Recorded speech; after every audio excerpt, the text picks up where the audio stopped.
With the Activision deal looming over Microsoft, I thought it would be interesting to give light to some talking points often overlooked by others. There always has and will be console wars, because people love being reaffirmed that their console choice was right by people that also bought that console. We are human, and as such we find like-minded people to share our thoughts and feelings with, but this also comes with the extremities of people attacking other people for having different opinions, and years of defending and attacking opinions to fit your agenda you become unwilling to change. At the end of the day, it doesn't matter what console you play on, but there are things that are fact. Nintendo is currently the market leader in the way of console sales, and Sony holds a firm lead over Microsoft in the same department. Now, from this information we can come to the conclusion that Nintendo is first place, second is Sony, followed by Microsoft. All this leads to the thinking that Microsoft is the underdog, but in fact, the list is in reverse. Microsoft should never be considered an underdog. They have the most money of all the three, and in theory could buy both Sony and Nintendo in one physical year. What led Microsoft to the position they reside was massive overconfidence and trying to make a media box instead of a console,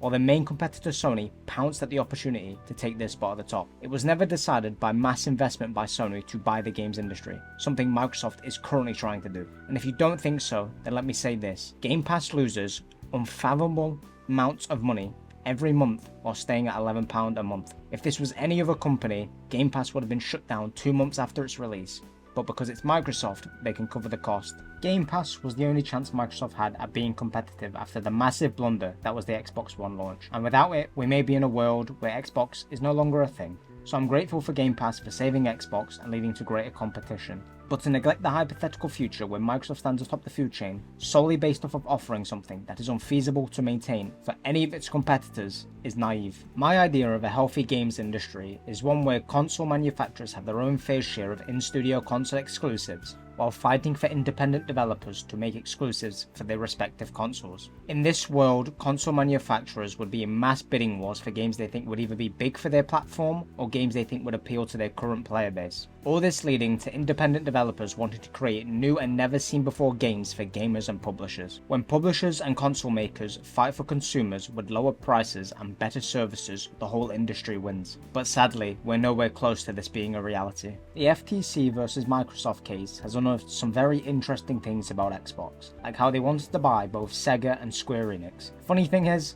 I think both of these acquisitions would have been better than the Activision Blizzard deal. And I say this because Microsoft has almost no presence in Japan, and buying both Sega and Square would put Microsoft in an advantageous position to gain massively in Japan. Japan is a very interesting market right now. PC gaming continues to grow, while consoles not named Nintendo are struggling, and most of that comes down to the mobile games market exploding over there. The only reason Sony is selling decently right now is because of their commitment to Japanese IP like Final Fantasy. But if Xbox could have got Square or Sega with a growing PC market, they would checkmate Sony, giving Japan no reason to buy a PlayStation and even more reason to buy a PC or Xbox due to Japanese IP coming to Game Pass and Xbox.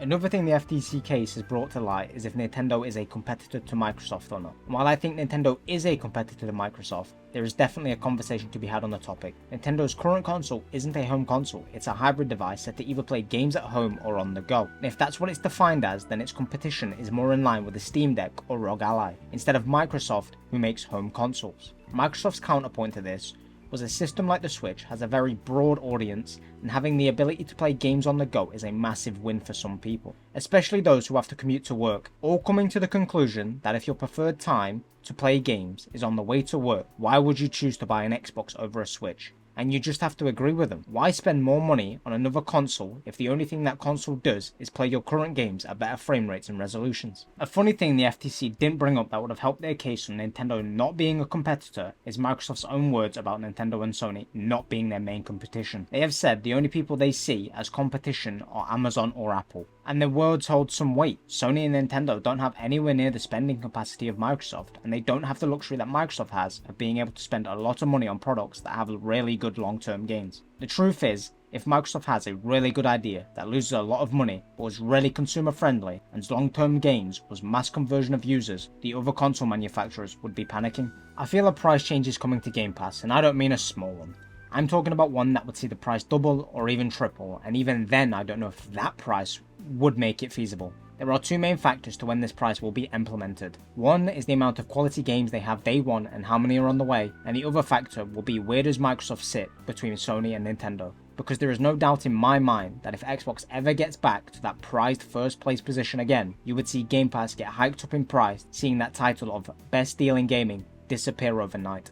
Microsoft is a trillion-dollar company, and trillion-dollar companies love money. It's why they're at that price in the first place. But I don't think it's healthy for an industry to be completely changed by unfathomable amounts of money. The Netflix-style subscription service for games may become successful at higher prices, but a monopoly over game distribution will only lead to less creativity and more unfinished games, solely put out there to make money. Developers only like Game Pass in its current form because Microsoft will foot the bill for lost sales or even entire development costs. The minute Game Pass is the main way we get games is also the minute Microsoft no longer has to persuade developers to put their games on the service, leading them to no longer having to pay developers for their games. And with that, developers will be left with two choices. Don't put their games on Game Pass and have almost no one buying / playing the game, or bite the bullet and put it on Game Pass knowing Microsoft is taking the lion's share of the revenue for their hard work and dedication. I do really find it funny how Xbox fans seemingly want Xbox to monopolize the games industry, forgetting what a monopoly would mean for the industry. In their fantasy world, Xbox would be the only console manufacturer, leading to no or little competition. And how many times have we seen a market leader become so far ahead that they get cocky and start doing anti-consumer things to their users? But in Xbox fans' world,